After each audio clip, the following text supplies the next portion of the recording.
क्या बताऊं, मुझे तो कुछ समझ ही नहीं आ रहा। मेरा मतलब, इस तरह छोटे बच्चों की तरह रोना धोना भी नहीं कर सकता।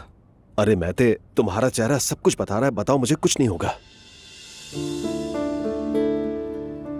बस वही बच्चे वाला मामला, आप तो जानते ही हैं। इसी बात पर मूड खराब है तुम्हारा?